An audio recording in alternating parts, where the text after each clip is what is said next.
2003 sendiri ini yang dulunya hanya memberikan dua hal, yaitu hak milik perorangan dan hak milik bersama, kita perluas lagi menjadi penerbitan bisa digunakan untuk HGB. Ini tergantung untuk subjek reforma berupa kelompok masyarakat ataupun badan hukum. Kemudian HGU juga bisa kita berikan melalui skema regis. Kemudian hak pakai untuk kasus-kasus atau badan hukum lainnya. Kemudian hak atas tanah bertanggung waktu lainnya, yaitu bisa HPL, ini bisa juga kita lihat. Jadi dalam satu objek dalam program itu kita bisa memberikan berbagai macam hak ya. Untuk masyarakat bisa perorangan, kemudian bila ada kelompok masyarakat atau masyarakat berhubungan, kita berikan juga hak milik bersama ya, atau memberikan bersama berupa sertifikat hak milik bersama, itu juga bisa. Maupun HGU ya, masih juga bisa kita berikan. Next. Jadi ini beberapa kendala di kehutanan bahwa memang jadi isu ya. Jadi 1,6 juta hektar yang dilepaskan oleh Kementerian Kehutanan dan Lingkungan Hidup itu baru kita lihat 350.000 hektar. Ada beberapa kendala memang baru di lapangan di rumah tata batas lama atau batas lamanya. Jadi ada beberapa subjek yang belum sesuai di lapangan. Nah, makanya ini ada kebijakan survei bersama, walaupun dalam proses pelepasannya ada BPTPKH, ada tim BPTPKH itu sudah melibatkan kita. Tetapi dengan jangka waktu produk yang lama dengan proses teknis sekarang terutama ada beberapa kendala-kendala bahwa subjek katanya tidak sudah meninggalkan atau sudah berubah, sudah ada transaksi di bawah tanah ya. Ini makanya survei bersama terakhir. Next, ini masih kawasan hutan. Kita lanjut ke slide 16. Nah, forum ini sangat penting dan ini juga kami coba aplikasikan bahwa kebijakan agraria ini bukan hanya tupoksi ATR BPN ya. Ternyata banyak konflik-konflik yang justru kewenangannya adalah di KL lain. Inilah kenapa di Perpres 62 kita perkuat lagi tim GTRA, di mana yang dulunya GTRA pusat saja kita sudah berubah menjadi tim pelaksana percepatan reforma agraria. Ini menjadi terobosan ya, karena ada PMO di situ, di mana nanti ada banyak para ahli agraria bisa terlibat di situ. Kemudian ada GTRA di mana sekarang wajib pemerintah provinsi, pemerintah kabupaten, kota 30 hari setelah Perpres ini diteken pada 3 Oktober wajib membentuk GTRA provinsi dan GTRA kabupaten kota. Inilah menjadi wadah penyelesaian konflik-konflik agraria, permasalahan agraria di lingkup lokal ya. Jadi kita ingin menyatakan penyelesaian ini melibatkan berbagai stakeholder, beda-beda terkait sebagai Pak Bupati, sebagai ketuanya. Kemudian yang menjadi pembaruan dalam GTRA ini bahwa kita harus melibatkan KPH, TNI dan Polri dalam penyelesaian konflik. Jadi mudah-mudahan penguatan lembaga GTRA ini tentunya menguatkan terkait percepatan konflik agraria. Next, slide 18. Jadi kami akan menuju ke penyelesaian konflik agraria. Jadi kemarin dari beberapa kajian dari Perpres 62 ini juga bahwa nantinya terkait percepatan penyelesaian konflik agraria, tim percepatan reforma agraria nasional ini nanti akan membentuk tim pelaksana percepatan reforma agraria. Nantinya semua penyelesaian konflik akan diarahkan satu pintu. Jadi sebaik orang per orang, badan hukum atau lainnya atau kelompok masyarakat ini silakan melaporkan segala aduan atau kasus kepada tim percepatan. Ini satu pintu. Kemudian tim percepatan akan melakukan event data konflik agraria yang berasal dari kementerian lembaga juga. Jadi selain dari masyarakat, tim percepatan juga mengkolektif data konflik dari KL. Kemudian tim ini juga akan memverifikasi dan analisis data fisik dan juridis terkait laporan atau aduan masyarakat. Kemudian wajib memberikan rekomendasi. Kemudian prosesnya penyelesaian juga ini setelah rekomendasi ke lapangan dan ada tim yang turun ke lapangan, ini juga akan melahirkan semacam berita acara dalam hal penyelesaian konflik ya. Jadi nantinya baik dari KL kehutanan ada beberapa aduan, acara dan baruan kita laporkan ke tim percepatan. Nanti tim percepatan jika membutuhkan penyelesaian yang khusus itu akan membuat semacam lokasi prioritas penyelesaian konflik. Nah, kalau di Flores mungkin apa yang paling utama itu dilakukan tim percepatan. Tim percepatan akan menetapkan itu sebagai lokasi prioritas penyelesaian konflik semacam itu. Jadi nanti semua kementerian akan bermuara ke tim percepatan. Next,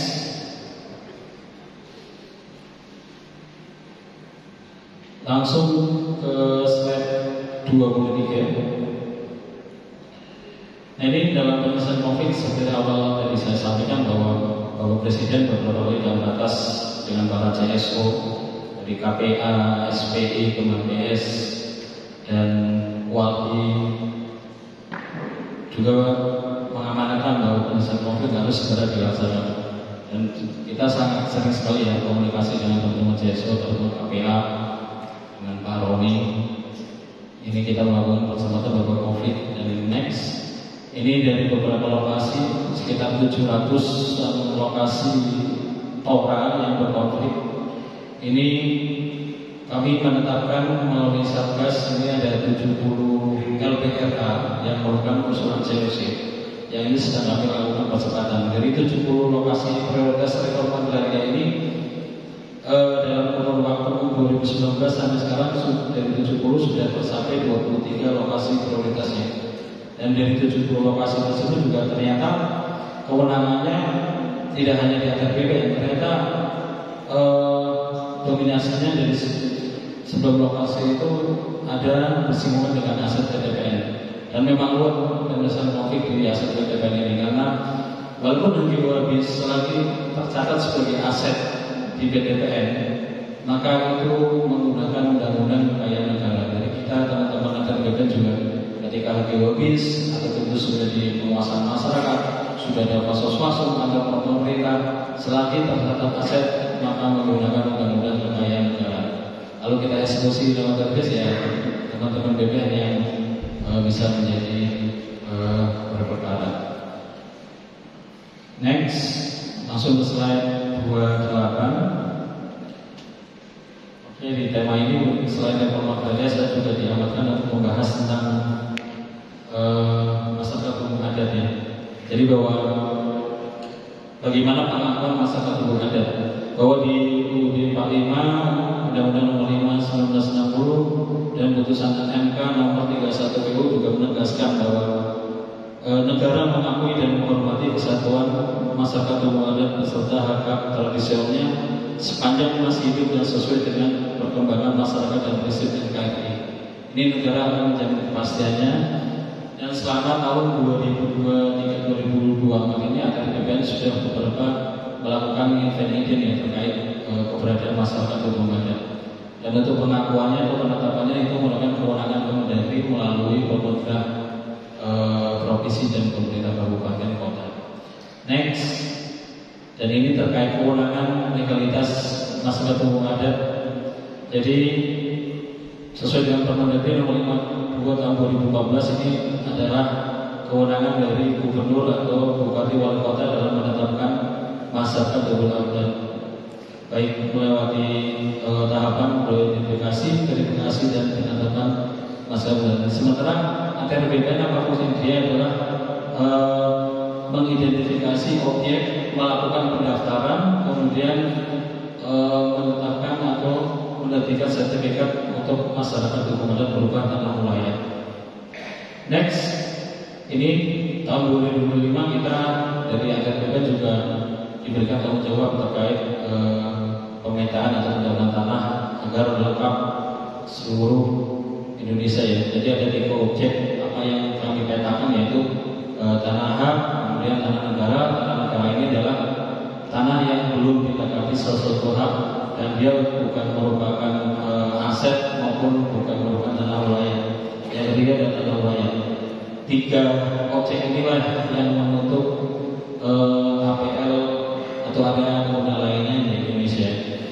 Next, 2022 ada beberapa kendala dalam proses penelitian tanah wilayah. Ini adalah bahwa memang belum ada data komprehensif dari keberadaan tanah wilayah di Sumatera Utara, di Flores juga sama. Jadi kita belum mempunyai database tentang keberadaan tanah wilayah. Kemudian juga belum diatur tata cara menentukan tanah wilayah itu bagaimana. Walaupun dalam kemudian tadi sudah dijelaskan, tapi belum komprehensif. Ini pada tahun 2021 sampai 2024 ini menjadi prioritas nasional terkait identifikasi tanah wilayah. Next, ini beberapa perkembangan hasil penelitian tanah wilayah dari tahun 2001 sampai 2022. Kalau di NTT sudah dilaksanakan di 22 kabupaten kota dan sudah teridentifikasi ada 128 tanah wilayah atau komunal. Jadi ini ada sudah 2021 ada 6 provinsi yang sudah diidentifikasi, kemudian 2022 di Sumut dan Sultan. Sementara 2023 ini di Kaltim, Kalsel, Kalbar, Jambi, Sumsel, Riau dan Aceh.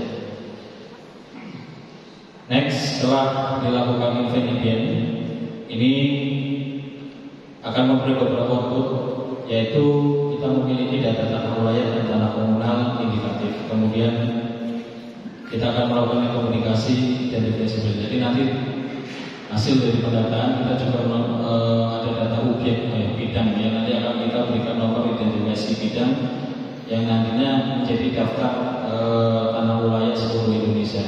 Dan itu otomatis bisa dimohon oleh kelompok masyarakat Bangladesh untuk sertifikasinya. Next, beberapa kebijakan yang ada terkait masyarakat Bangladesh masih ada beberapa minggu ya. Mengapa perbedaan tanah wilayah sama hak komunal ini nanti dari APBN sedang melakukan perancangan peraturan menteri tentang tanah wilayah untuk memberikan kepastian yang lebih konkret. Mungkin ini saja Bapak Moderator karena waktunya sudah lebih, sepertinya nanti lebih banyak diskusi ya dan mengalir. Terima kasih, mohon maaf bila ada kata salah dalam penyampaian.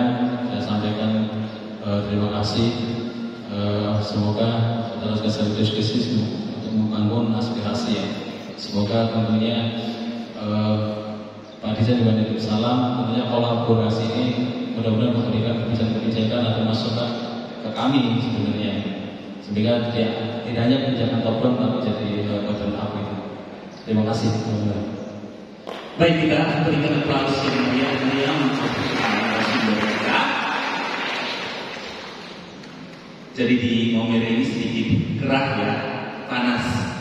Harapannya semoga setelah mendengar pemaparan dari narasumber, cara berpikir kita juga semakin panas.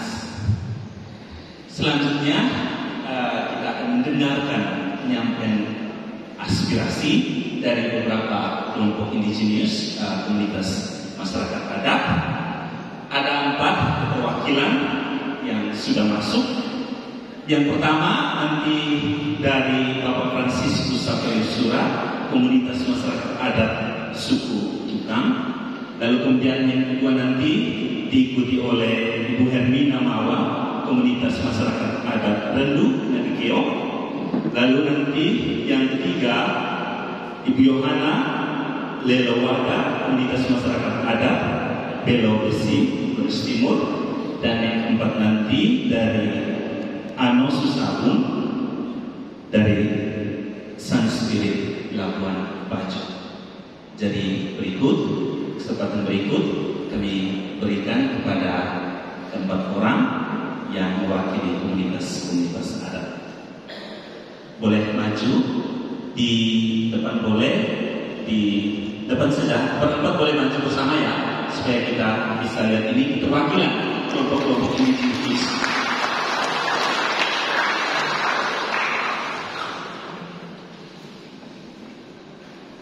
Terima kasih atas kesempatan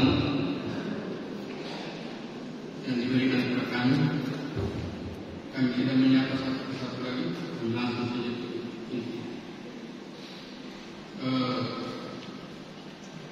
Persoalan HGU Oking itu berada di atas wilayah adat suku Tuban.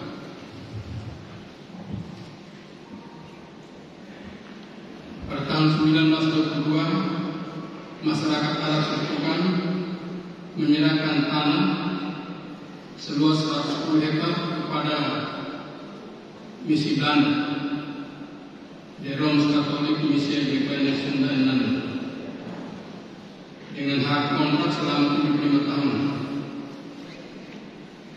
Dalam pelaksanaannya, misi Belanda melakukan perluasan secara sepihak hingga mencapai 638 hektar 24,24 hektar dengan hak RR. Kemudian pada tahun 1997, karena menurut perhitungan orang suku Tuban sudah 75 tahun, karena itu masyarakat adat suku Tuban menyampaikan, memberitahukan kepada pimpinan perkebunan Misrokem bahwa kontrak ini sudah selesai. Kemudian tahun 1998, masyarakat adat suku Tuban melakukan reclaim sekaligus menguasai tanah Hagaru seluas 64 hektar.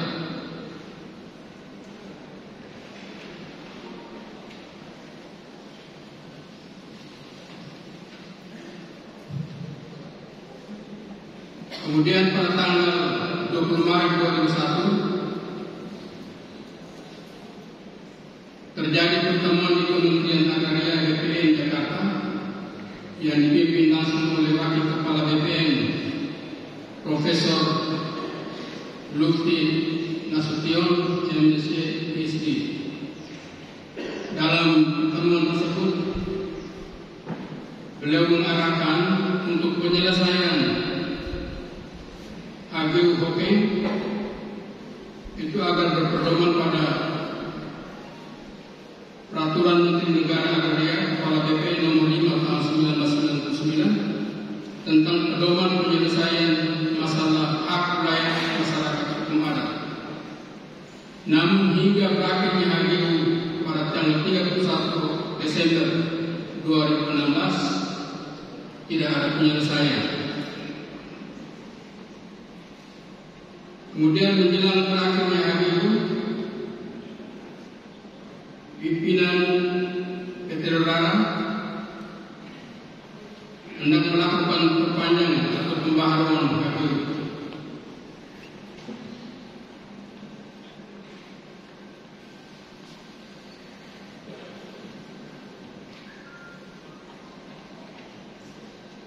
Namun kami masyarakat suku Tuban menolak. Karena kami menolak, maka pihak PT Rolara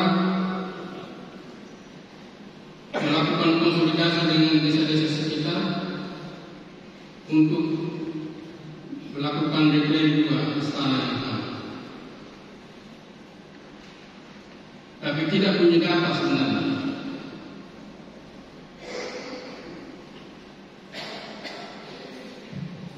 Karena itu Bapak Uskupan Duka membentuk tim perpanjangan atau tim pembaruan HGU.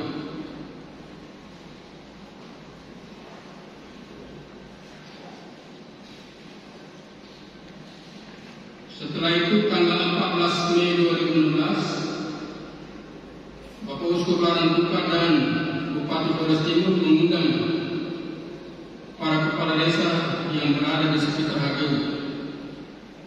Ada 8 desa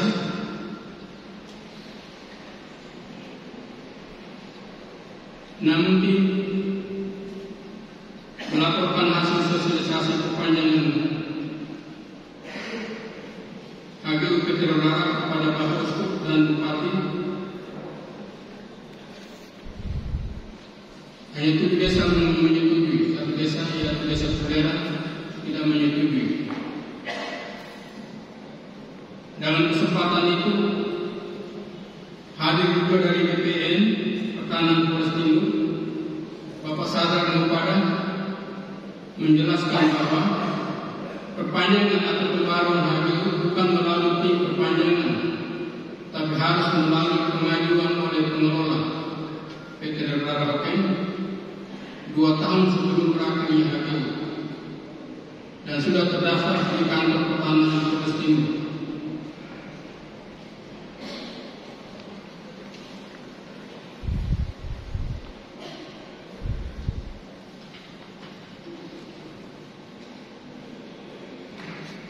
Setelah berakhirnya HGU, kami masyarakat Arab Sekutukan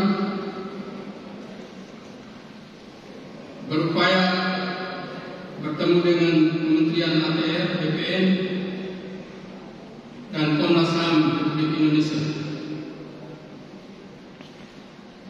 Pada tanggal 18 September 2019,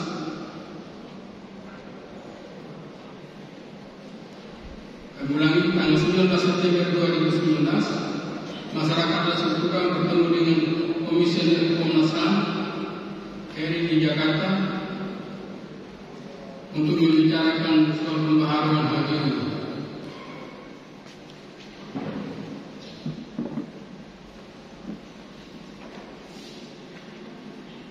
Pada tanggal 18 September 2019, Komisaris PT Relora mengajukan permohonan pembaharuan HGU melalui suratnya nomor KL 463 5 Romawi 3 9 Romawi 2019 perihal permohonan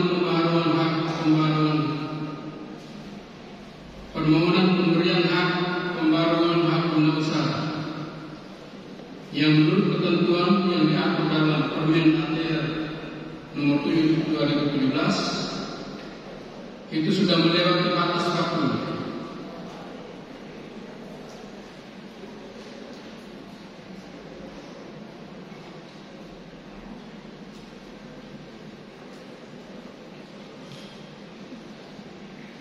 Kemudian tanggal 26 September, masyarakat adat Sekutukan kembali menemui Menteri ATR BPN Bapak Sofian Jalil di Jakarta. Dalam pertemuan tersebut, Pak Menteri berjanji untuk tidak memperpanjang atau memberikan pembaruan HGU PT Relora. Namun proses itu tetap jalan terus.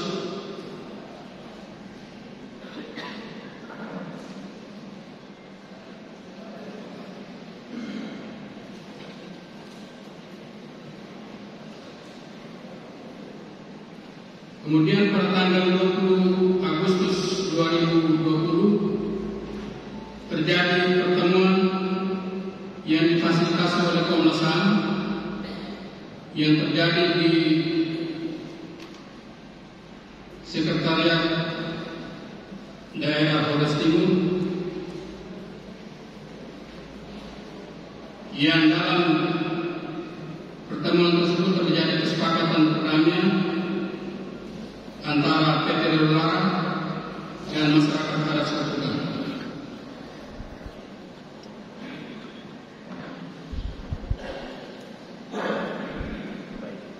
Yang dalam pertemuan tersebut pihak PT Relora memberikan tanah seluas 60 hektar kepada masyarakat Arab Sekutukan. Continue.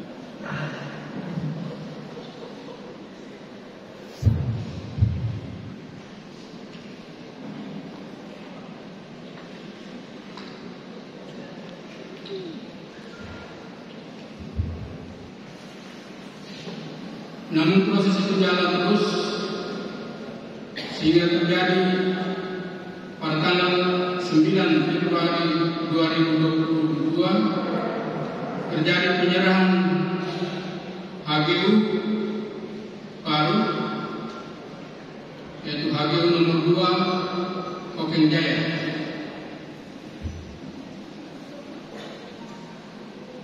Yang sekarang menjadi masalah yaitu HGU-nya berada di Hoken Jaya. Pada Rokim Jaya tidak memiliki tanah. Dan tanah sebenarnya itu ada di desa Kulera. Karena itu masyarakat adat Sukukan memasuki lahan itu dan menggarap. Dan sekarang sedang digarap oleh masyarakat adat Sukukan. Baik, Bapak Fransiskus, boleh langsung ke aspirasi-aspirasinya apa yang mau diharapkan? Yang ini saya sampaikan bahwa karena HGU ada di desa Rokim Jaya, sedangkan tanahnya sebenarnya ada di desa Kulera, masyarakat adat Sukukan tetap bekerja seperti biasa, bekerja di lahan SKGU nomor 1 Kulera. Itu yang kita. Baik, kita berikan aplaus untuk Bapak Fransiskus. Bapak boleh duduk di sini, Bapak. Silakan. Kita langsung penanggapan yang kedua, yang aspirasi dari Ibu Hermina Mawar. Bisa langsung untuk aspirasi apa, persoalannya apa? Baik, terima kasih atas waktu dan kesempatan. Selamat siang untuk kita semua. Selamat siang. Puji syukur Tuhan selalu menyertai kita semua. Saya mau menyampaikan bahwa wacana pembangunan Lambo yang terjadi di wilayah saya, wilayah masyarakat adat Rendu, Lambo dan Kota, hari ini saya mau menyampaikan karena hari ini adalah seminar. Kami di sana bukan menolak pembangunan, kami menolak lokasi. Tetapi apa yang terjadi? Karena di sana para pengambil kebijakan tidak bersepakat dengan kami masyarakat. Justru yang setahu saya bahwa penegak hukum adalah yang melindungi, mengayomi dan melayani masyarakat. Namun apa yang terjadi dengan wacana pembangunan Waduk Lambo di sana? Justru kami masyarakat diintimidasi. Saya mendapatkan kekerasan. Kenapa?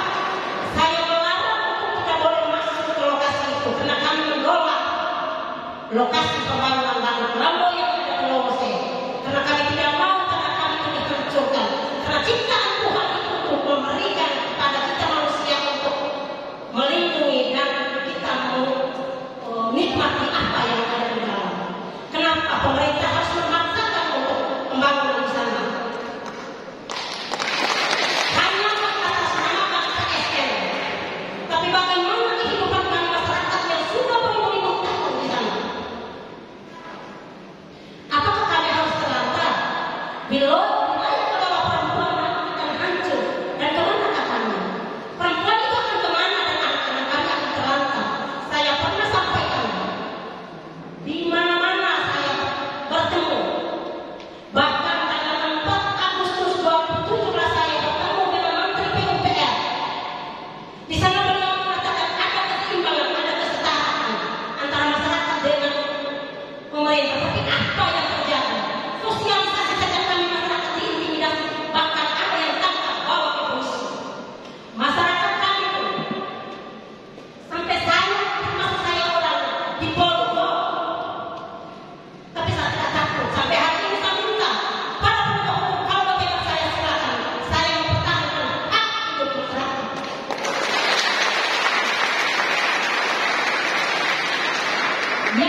Terima kasih Pak.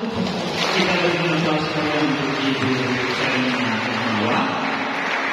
Yang berikut kita beri kesempatan kepada Ibu Yohana Deobara. Silakan.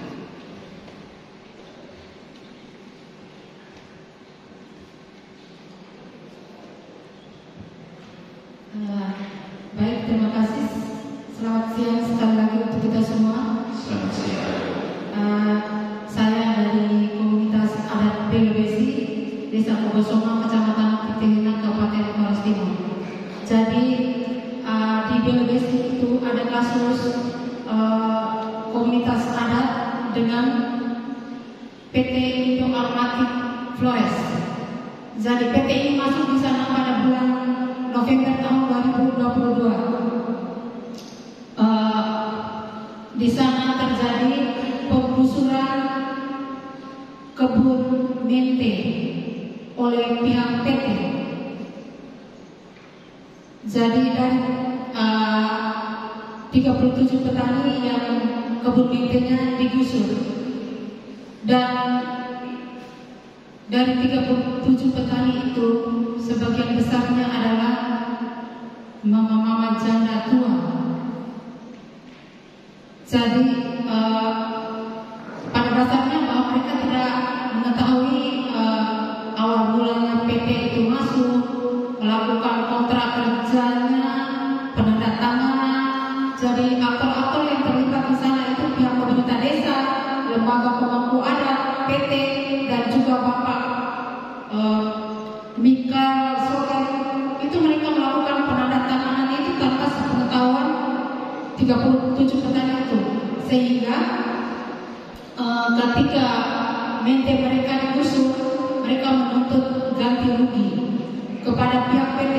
Jadi beberapa hal yang sudah mereka lakukan, yaitu mereka menyampaikan hal ini ke kecamatan, tetapi hasilnya tidak memuaskan. Pada dasarnya bahwa semua tuntutan mereka itu tidak ada jawaban pasti. Terus minggu lalu ke-37 petani ini juga menyampaikan laporannya ke Polsek Pitihina, tetapi tidak ditanggapi. Ketika saya tanya, mereka bilang kelihatannya mereka mungkin mendapat sedikit-sedikit uang atau apa, sehingga laporan kami tidak ditanggapi. Akhirnya sekarang mereka akan berusaha untuk mencari orang yang bisa membantu mereka untuk bagaimana sehingga kasus mereka, prosesnya tuntutan mereka untuk ganti rugi atas mente mereka yang digusur itu bisa dijalankan. Jadi ini saya mau sampaikan beberapa hal sebagai rekomendasi atau ya mau dikatakan itu dari kami itu, bahwa setidaknya pemerintah daerah harus memfasilitasi ke-37 petani ini untuk bisa mendapatkan hak mereka. Terus yang berikut saya mau sampaikan bahwa pemerintah daerah ketika menerima investor dari luar untuk menanamkan modalnya di komunitas itu harus dipertimbangkan dengan tidak merusak lingkungan. Jadi hanya dua hal itu yang saya mau sampaikan, bahwa setidaknya bahwa masyarakat adat juga harus dilibatkan dalam setiap proses pembangunan yang berasal dari atasan. Terima kasih. Terima kasih untuk ketiga bahwa aspirasi. Yang berikut kita dengar dari saudara Ano Susahun, mewakili komunitas Sun Spirit Labuan Bajo.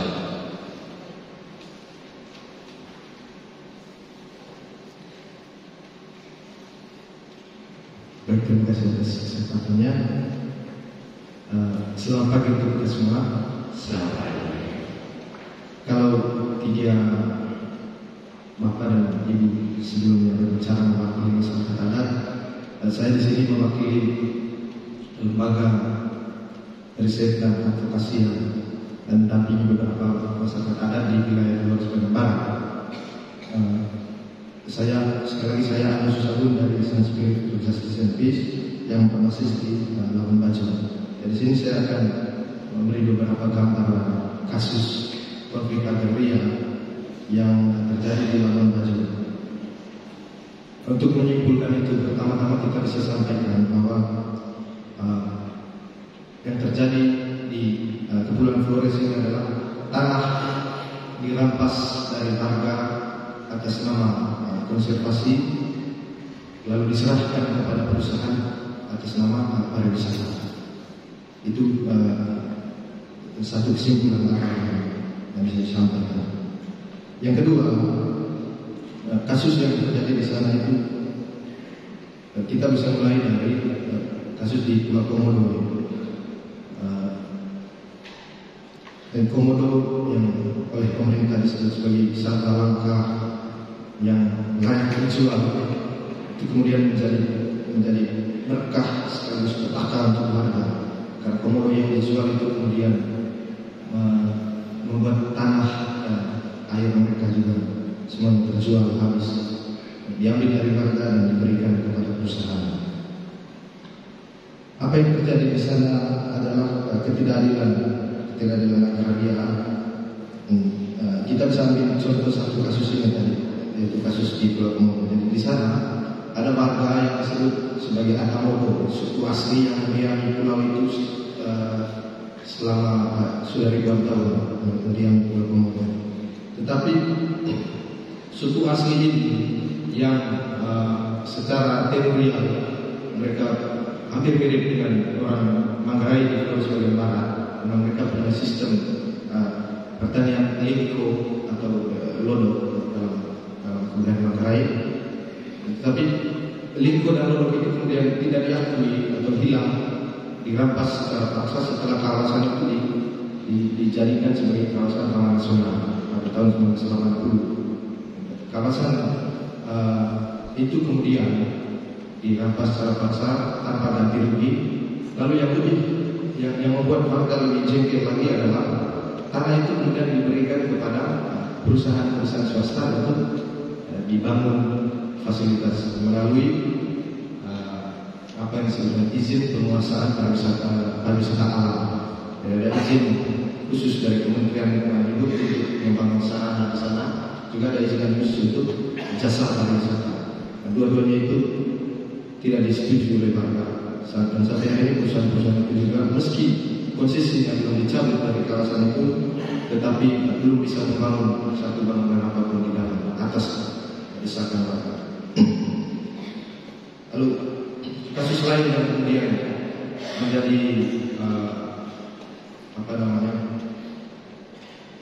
membias dari konservasi dan pariwisata itu adalah dua poin kasus lain. Yang pertama itu adalah kasus energi, dan yang kedua adalah kasus infrastruktur. Kasus energi ini berhubungan dengan pembangunan pembangkit listrik tenaga panas bumi atau yang oleh pemerintah disebut sebagai energi ramah lingkungan, energi bersih, non geotermal. Nah, kita di sini tidak sedang memperdebatkan apakah geotermal itu ramah lingkungan atau tidak, tetapi kita hanya meneruskan suara warga tentang lahan mereka, ruang hidup mereka yang terancam oleh pembangunan itu, tanah dan air mereka yang terancam oleh masuknya perusahaan-perusahaan itu. Yang kedua, kasus pembangunan infrastruktur. Di Labuan Bajo ada satu hutan, dan itu satu-satunya hutan, namanya hutan Bogosie. Dan di atas hutan itu sejak tahun 2018 Badan Pelaksana Otoritas Pariwisata Labuan Bajo Flores mengantongi izin untuk membangun sarana wisata eksklusif di atas lahan seluas 400 hektar. Itu dibangun di atas satu-satunya hutan tutupan untuk kota Labuan Bajo yang dijuluki sebagai kota seribu cerigen. Kota seribu cerigen karena tersediaannya terbatas sekali. Orang sudah cari air susah sekali. tetapi hutannya diberikan kepada Badan Otorita Pariwisata untuk dibangun sarana wisata eksklusif. Nah, selain merusak hutan, pembangunan itu juga kemudian menyebabkan konflik dengan masyarakat yang sudah tinggal lama di situ. Namanya komunitas masyarakat Racang Bukai. Orang-orang itu sudah tinggal lama di situ dan sudah lama mengusulkan pembebasan lahan untuk menjadi kawasan pemukiman dan pertanian mereka. Tapi Badan Otorita yang baru masuk tahun 2018 diberikan lahan 400 hektar oleh negara. Lalu yang terakhir yang menjadi suatu kasus adalah pembangunan jalan dari Labuan Bajo menuju kawasan ekonomi khusus Golomori. Kawasan ekonomi khusus Golomori ini adalah kawasan yang sebelumnya direncanakan menjadi tempat pelaksanaan KTT G20 dan KTT ASEAN pada tahun ini, Mei 2023. Tetapi jalannya sudah selesai, tapi ganti rugi lahannya belum dibayar sampai hari ini. Masalah ini datang dari pusat, datang dari Jakarta, yang menjadi korban adalah warga yang miskin dan tidak punya apa-apa. Tapi mereka berjuang sekuat tenaga untuk pergi lagi ke Jakarta menuntut hak mereka, pergi menemui si penyebab masalahnya di Jakarta. Itu beberapa contoh kasus. Beberapa kesimpulan yang bisa ditarik dari kasus-kasus itu adalah adanya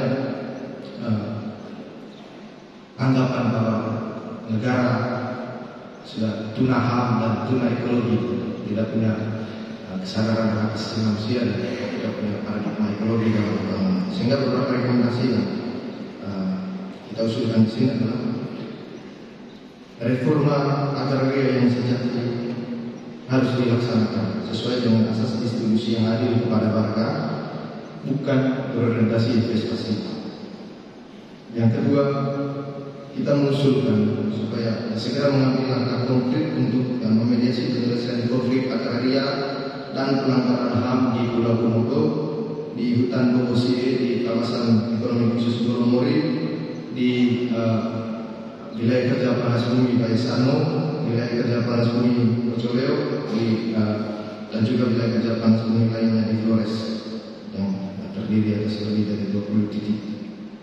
Yang kedua, memberi masukan kepada pemerintah untuk mengharusutamakan hak asasi manusia dalam pembangunan pariwisata, terutama kepada Presiden, Kementerian Koordinator Kemaritiman dan Investasi, Kementerian Lingkungan Hidup dan Kehutanan, Kementerian Pariwisata, dan Kementerian Agraria dan Tata Ruang atau Badan Tanah Nasional. Dan yang terakhir, melakukan pendidikan publik kepada stakeholder pariwisata, termasuk perusahaan-perusahaan dan wisatawan asing dan wisatawan dalam negeri, supaya mengembangkan pariwisata dengan kesadaran ekologis dan paradigma hak asasi manusia. Sekian dan terima kasih. Baik, terima kasih kepada beliau Saudara Rano. Boleh duduk di depan di bagian kursi merah. Terima kasih karena kursi terbatas di depan sini. Berikut kita langsung ke tanggapan.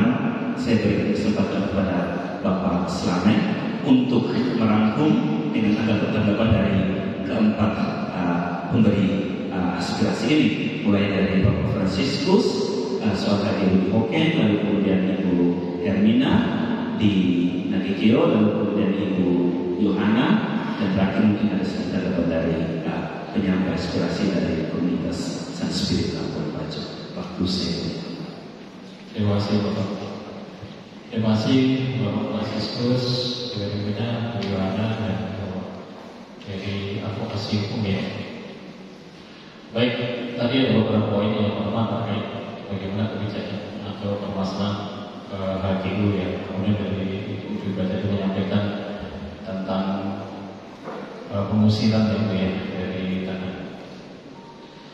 Ya, jadi terkait kebijakan dari HGU Pak, kalau dari Kementerian Agraria Tata Ruang kita sudah mengeluarkan dua kebijakan, yaitu satu PD 18 tahun 2021, kemudian turunnya yaitu Peraturan Menteri Nomor 18 juga tahun 2021. Jadi pada hakikatnya KPBN menerbitkan HGU itu setelah baik penelitian yuridis maupun fisik itu terpenuhi, baru kami terbitkan SK HGU-nya. Kemudian bagaimana treatment terhadap HGU yang sudah habis? Untuk HGU yang sudah habis, dalam 2 tahun ketika ex pemilik 2 tahun ini mempunyai usaha untuk memperpanjang maupun memperbaharui, itu ada BPN wajib untuk menindaklanjuti proses permohonan. Kemudian bagaimana HGU yang setelah 2 tahun sudah habis dan tidak diperpanjang atau tidak boleh, itu serta-merta menjadi tanah negara, atau jika ada perjanjian dengan masyarakat itu menjadi kembali ke pemilik semula. Kemudian bagaimana kebijakan dalam pengelolaannya? Setelah HGU habis kemudian tidak diperpanjang, kemudian menjadi tanah negara, maka menjadi kewenangan Menteri ATR BPN untuk memberikan kebijakan bagaimana pengaturan kembali terhadap tanah-tanah bekas hak. Menteri ATR BPN memerintahkan kepada kantor wilayah atau kantor pertanahan untuk melakukan penelitian pemanfaatan, penggunaan dan pemilikan tanah atau PPKT. Sebagai apa? Ini sebagai dasar Pak Menteri memutuskan dalam rangka penataan kembali. Penataan kembali itu kalau dalam Permen 18 itu ada 3 hal peruntukan. Yang pertama itu diprioritaskan kembali kepada pemilik HGU, tapi dengan syarat, tentunya syaratnya dia masih mengelola dengan baik dan masih mengusahakan. Kemudian yang kedua adalah untuk bank tanah melalui pemberian hak mineral. Yang ketiga adalah untuk reforma agraria, kepentingan umum, PSN dan tanah cadangan negara lainnya. Jadi nanti dalam proses HGU habis, Pak Menteri melihat dari proses PPKT, Inveni dan lapangan bagaimana. Kalau memang tidak dikelola dengan baik atau sudah ditelantarkan, maka itu bisa menjadi objek reforma agraria, atau nanti bisa diminta dari KL atau OBD untuk pembangunan fasilitas atau mungkin latihan militer juga, seperti yang diproses di Jawa Barat kemarin. TNI juga memperoleh 10 hektar Pemda untuk fasilitas dan jalan, kemudian sebagian besar untuk masyarakat dan pertanian. Itu kebijakan yang ada di ATR BPN. Kemudian tentunya Pak, permasalahan terkait sewa, tentunya kami ingin mempelajari lebih lanjut ya bagaimana wakaf nanti, karena ini baru laporan sepihak. Tentunya saya butuh informasi dari kami dan data untuk kebijakan ke depan. Tapi insya Allah kami hadir Pak, kami nanti akan memberikan komitmen, kami akan memfasilitasi terkait persoalan-persoalan ini kepada tentunya pihak-pihak yang bisa memberikan keputusan ya Pak. Tapi kami akan hadir untuk mencoba cari terkait permasalahan ini. Dan tentunya juga nanti Pak, Bapak bisa melakukan atau bisa dirapatkan dalam forum GTLA provinsi dan GTLA kabupaten. Nanti coba undang kami dari Kementerian Pusat sebagai ketua harian, dari kementerian lainnya juga.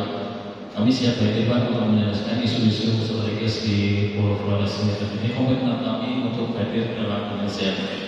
Jadi dari forum GTLA kabupaten kota, apabila belum selesai, kita angkat lagi dalam GTLA provinsi. Jika belum selesai, kita angkat lagi dalam tim percepatan reforma agraria nasional. Ini menjadi terus ya, menjadi isu-isu yang kami rapat terus dengan atau staf presiden, dengan Menko Ekon, dan selalu kita laporkan ke Pak Presiden dan perkembangan ini. Kemudian terkait mungkin penyelamatan dan lainnya yang memang menjadi PR kita bersama Bu, baik itu maupun BPN ya. Kita melalui PTSL ini kan harapannya batas-batas seluruh tanah di Indonesia kan terpetakan, kemudian tidak ada lagi penyerobotan, tidak ada lagi intinya objek bawah yang bisa mengklaim tanah kita ya. Jadi lewat PTSL kemudian ada permen yang terkait kepastian masyarakat adat dengan bagaimana membuat basis data bersama-sama. Tujuannya itu kita melakukan PTSL berkaitan dengan tanah, kemudian pengakuan masyarakat adat adalah untuk memberi kepastian batas-batas bidang tanah, kemudian tidak ada lagi sengketa semacam ini. Seperti itu disebutkan. Tapi nanti coba kami koordinasikan dengan pihak atau pertanahan yang apakah bisa dilakukan mediasi sebelum ke ranah dari TNI Polri. Kami tentunya akan melakukan mediasi bagaimana nanti struktur alasannya atau struktur konstruksi hukumnya bagaimana. Nanti insya Allah kami melakukan pendampingan juga.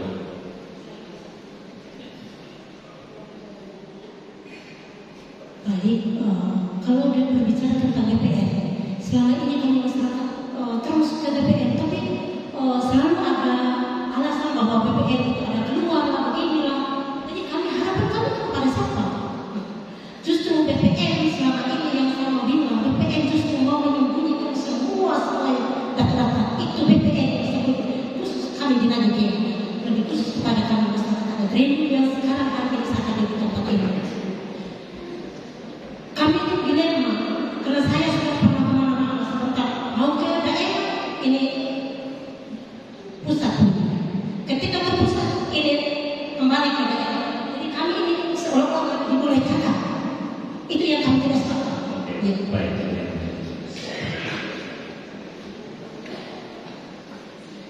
Baik Bu, nanti coba kami bantu.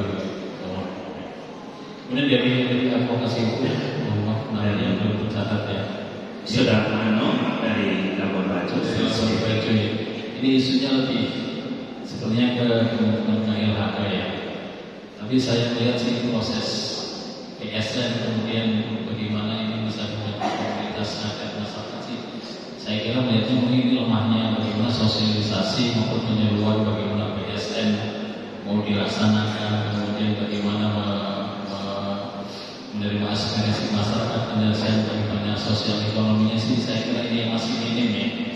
Kebijakan yang top down tapi belum bisa diaplikasikan di wilayah bagaimana mengatur sosial ekonomi masyarakat ini mungkin belum terkomunikasikan dengan baik melalui kebijakan-kebijakan tersebut. Mungkin itu saya bisa sampaikan. Selebihnya kita bisa pribadi ya Bu ya. Nanti bagaimana saya juga belum mendalami permasalahan yang sudah disampaikan tadi. Demikian Pak Gubernur.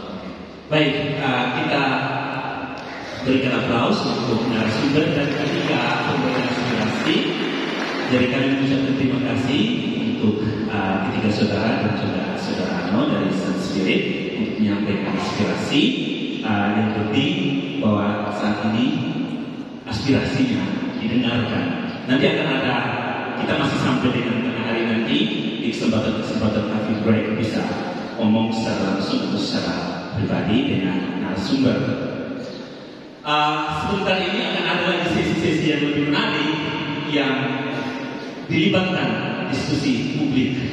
Jadi boleh bertahan sebentar. Saya tahu sekali ini ada coffee break atau tidak, tetapi sekali lagi kami sampaikan terima kasih kepada Bapak Selamat, narasumber kita, dan juga ketiga pembawa aspirasi dan juga saudara Ano dari Sun Spirit. Sekali lagi kita berikan tepuk tangan yang meriah.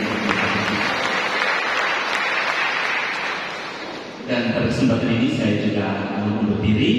Saya kembalikan kepada MC untuk sesi selanjutnya.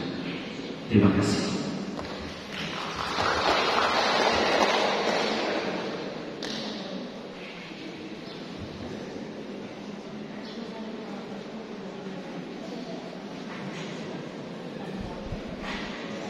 Sekali lagi kita berikan aplaus yang meriah untuk seminar Indonesia.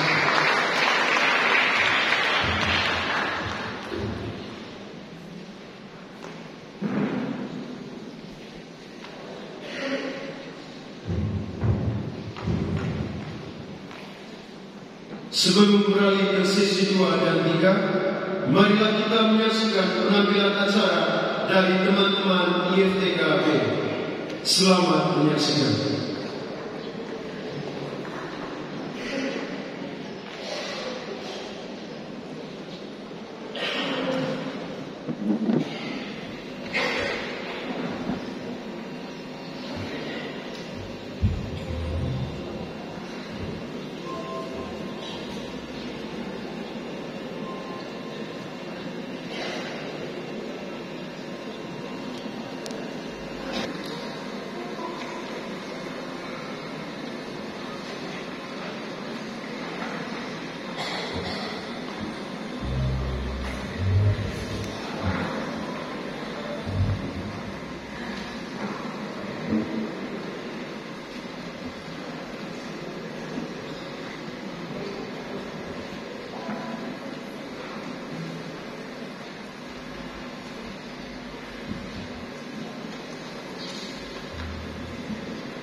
Terima kasih kepada teman-teman paduan suara YTK Leda Leru. Selanjutnya kita akan mengikuti seminar sesi 2 tentang pemetaan persoalan dan rekomendasi penyelesaiannya, dan seminar sesi 3 tentang membangun kesepahaman aksi bersama. Oleh karena itu, dengan hormat saya mengundang moderator Pak Bayu untuk menempati kursi yang telah disediakan.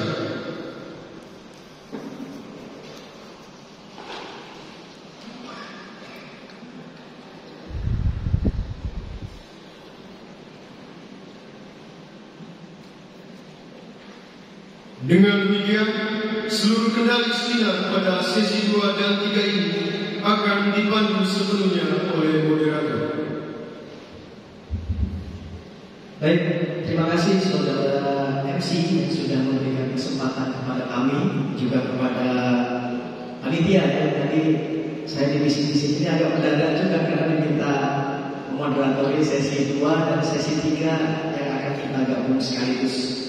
Dan harapan kami kita bisa selesai nanti tepat waktu sekitar pukul 13.00. Baik, Ibu Bapak semua, sebagaimana yang kita ketahui tadi, ketika sesi pertama berjalan dengan baik, dan saya kira ini salah satu sesi yang menarik ya, karena ada keynote speaker yang kemudian dirangkai oleh panitia ya, tadi yang wakil panitia, kemudian terjadi dialog di situ antara negara dengan masyarakat, dan kemudian harapannya dari proses dialog itu kita bisa mencari, menemukan jalan keluar atas permasalahan itu, yang memang kadang kalau kita lihat permasalahannya sangat kompleks sekali.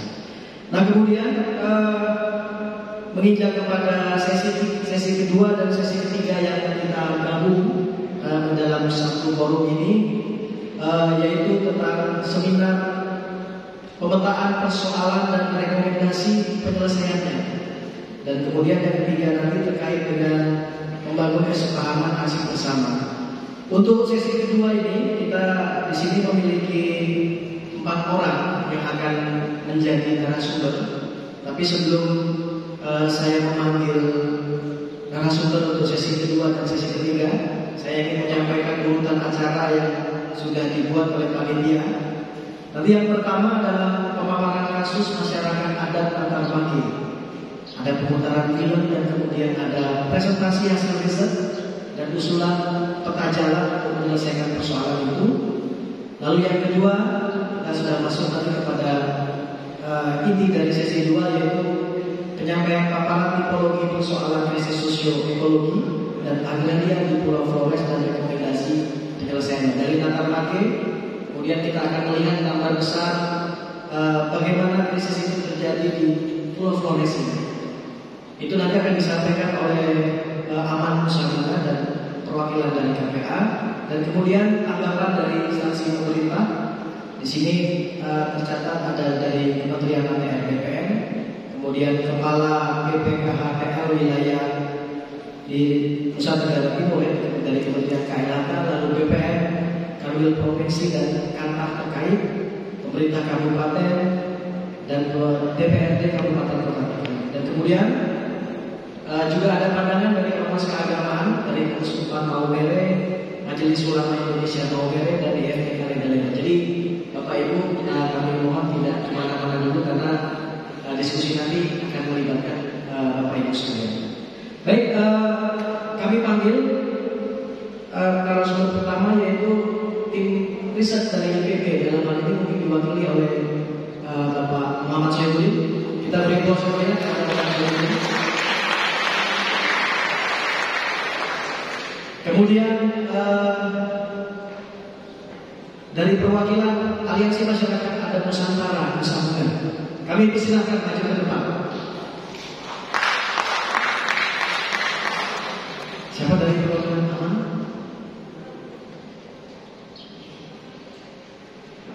Kemudian perwakilan dari Konsorsium Pembangunan Agraria kami persilahkan ke depan. Kali ini diwakili oleh Mas Roni.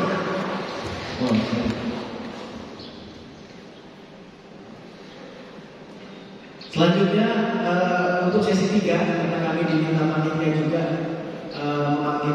narasumber untuk sesi 3 yaitu Profesor Endrian Sutanto, tapi mungkin karena dia izin sebentar dari ke belakang, nanti kami akan panggil dia. Dan kemudian dari perwakilan warga Natal Pagi,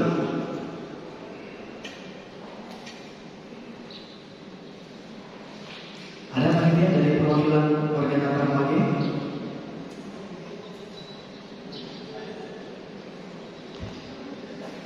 Siapakah?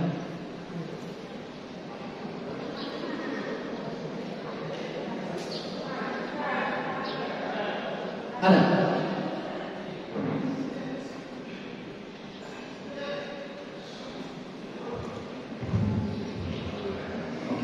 Terima kasih Pak.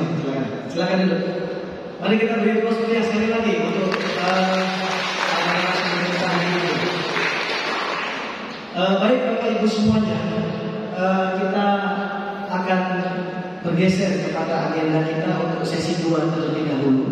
Yang pertama adalah pemaparan kasus masyarakat adat Natal Pagi, dan kemudian untuk pemaparan itu ini ada hal yang menarik karena kita ingin menyajikannya dalam bentuk pemutaran film. Panitia apakah sudah siap memutarkan film?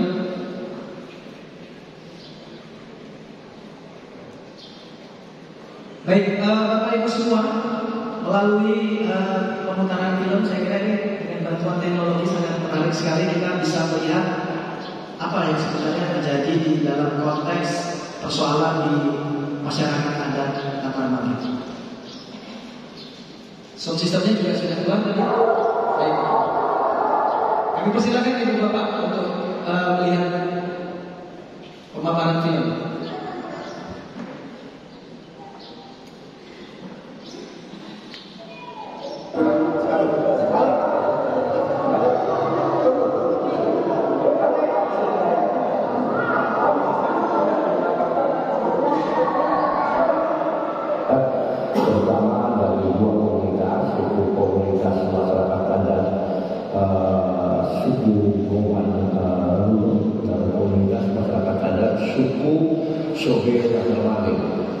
Mereka ini terhimpit oleh dua kepentingan eksternal, yaitu pertama adalah kepentingan dari HTI dan ke arah selatan mereka berhadapan dengan kawasan hutan.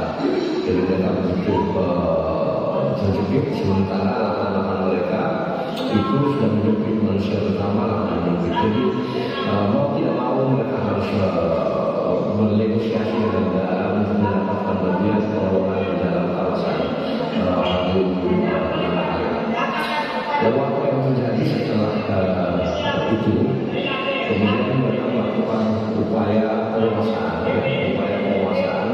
Bupati Sika, Kepala Kantor Pertanahan Kabupaten Sika dan PT Wisrama bahwa kami protes, menolak dan dengan tegas tidak mengakui tindakan pengambilan dan peletakan titik koordinat di atas lahan SAB Manado Papiau sejak tanggal 4, 5 dan 8 Desember 2022 dan seterusnya, karena belum ada kesepakatan mengenai tata batas dan luas lahan dengan kami sebagai masyarakat adat. Tetap mendukung dan menjalankan mandat perjuangan masyarakat adat Nusantara pada umumnya dan masyarakat adat tanah air dari tanah Tuan, Runuk dan tanah Tuan Soge Natal Pagi. Kami terus berupaya bersama masyarakat adat di sini dan dimanapun agar mereka memperoleh kedaulatan politik, free prior informed consent, membangun kemandirian ekonomi dan menjaga martabat budaya. Jadi kalau misalnya ada permasalahan teruskan yang kuat, karena eskalasi konfliknya akan meningkat. Kenapa? Karena masyarakat pasti tidak akan mundur, ya, pasti tidak akan mundur dan area-area yang sudah misalnya kawat, kawasan lumayan dan mereka tidak hidup secara ekonomi, mereka sudah mendapatkan kenikmatan dan melakukan upaya-upaya manusia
Ya, baik, terima kasih panitia dan juga tim yang sudah mempersiapkan video ini sehingga kita yang hadir dalam ruangan ini bisa merefleksikan meskipun kita tidak hadir bersama. Bagaimana konteks sosial, konteks ekologi, konteks ekonomi yang ada di sekitar masyarakat adat Natal Mage, dan kemudian tadi bagaimana keresahan yang kemudian tadi kita lihat juga sempat terjadi ketegangan di dalam keseharian masyarakat yang seharusnya mereka hidup di dalam ruang hidup itu, tetapi ternyata tadi ada beberapa persoalan-persoalan terkait dengan ekspansi melalui konsesi-konsesi perkebunan dan lain sebagainya yang berhadapan dengan hak masyarakat. Baik Bapak Ibu, setiap teks dan gambar itu mempunyai konteks. Di tengah-tengah kita sekarang sudah hadir Bapak Antonius, perwakilan dari warga Natal Mage. Kepada Pak Antonius kami mohon kepada Bapak untuk menjelaskan dan menyampaikan pemaparan Bapak terhadap apa yang terjadi di sana yang sudah sempat disinggung sedikit melalui video tadi, dan kemudian bisa disampaikan kepada hadirin di sini. Mungkin sekitar 10 menit, Bapak. Kami persilakan Pak Turis. Baik, terima kasih atas kesempatan yang diberikan. Selamat siang semua. Selamat siang. Salam adat untuk kita semua. Yang pertama saya perkenalkan diri. Nama saya Antonius Doni. Antonius Doni. Saya adalah orang asli Tanah Kayu dan selama ini berada di wilayah adat suku Soge, tepatnya berada di titik konflik antara masyarakat adat dengan PT Riak yang dulu sekarang disebut PT Krisrama. Eksistensi sebagai masyarakat adat dalam perjalanan hidupnya walaupun ditantang dari berbagai pihak, tapi itu yang kamu telah nonton dalam video. Itulah keberadaan kami, walaupun ditantang, dijepit dari berbagai arah, baik dari kebijakan pemerintah, lalu ada aturan-aturan atau pengusiran dari PT Krisrama yang dulu PT Dia, tapi kami masih tetap ada. Dengan segala eksistensi yang kami miliki, kami juga tahu bagaimana sistem yang kami bangun di sana, yang kami pertahankan. Yang pertama, tanah itu tanah kami. Kami tidak akan beri siapapun. Tanah warisan nenek moyang kami. Kami ada sebelum negara ini jadi. Dan kami juga merupakan pejuang terhadap kemerdekaan Republik ini. Republik ini wilayah termasuk Nagamani. Warganya termasuk kami.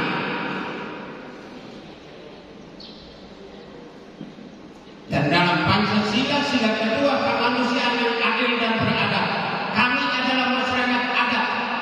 Dalam sila kedua manusia yang beradab. Karena itu kami tetap menjaga budaya kami sampai titik darah penghabisan.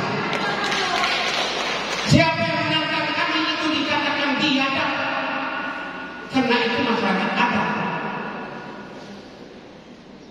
Tidak boleh injak-injak harkat dan martabat kami. Kami tetap ada di tempat. Sejak tahun 1912 dicaplok, ya, oleh penjajah, lalu diteruskan sampai hari ini. Lalu sekarang kata yang paling membuat kami marah itu bahwa kami dikatakan penyerobot. Lihat ke belakang, siapa yang serobot? Bukan kami yang serobot. Tapi siapa yang datang setelah kami, dia dikatakan penyerobot. Negara telah mengakui ada masyarakat di sana, tetapi implementasi